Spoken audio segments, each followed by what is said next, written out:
Ganda naman ang tanong.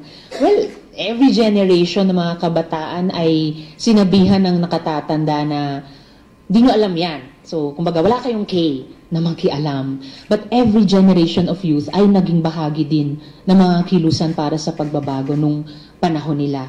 And each one of you contributed your distinct take on history and you shaped history according to your vision. So, hindi iba yung sitwasyon ngayon. You mentioned social media, isang napaka-importanting espasyo. I think of social media really as a democratic space. Pero kayo rin yung magtatakda ng to what purpose will it be put at this point in time? At saka ano yung tenor dapat ng engagement ng iba't ibang mamamayan dyan?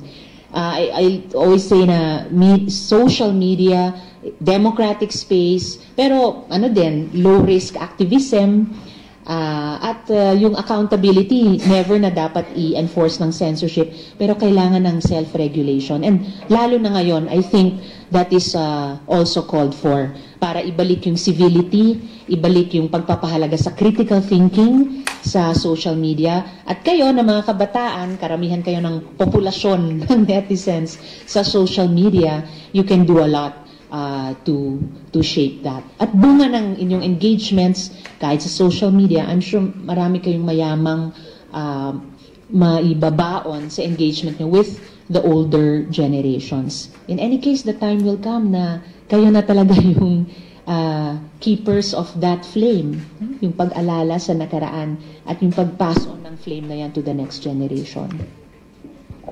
Okay, no more questions? So let's go to the ceremonial signing, ma'am. And after that, diretso na ho sa filing.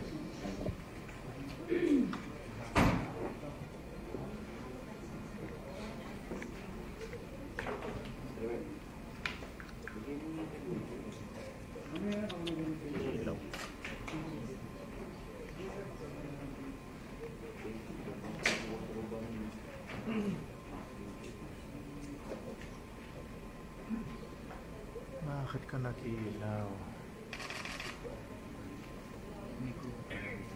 Wala.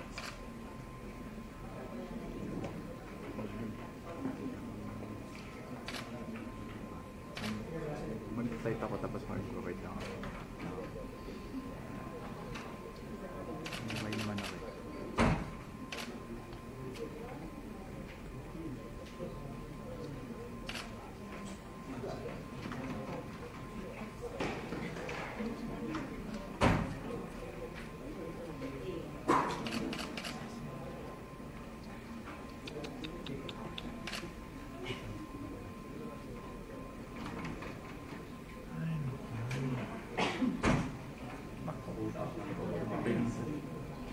Bakit ka nag-ilaw?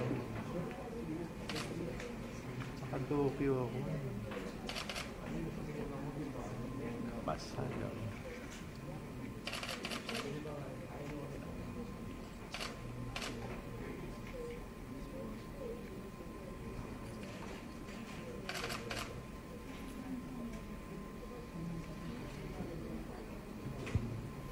Okay, and then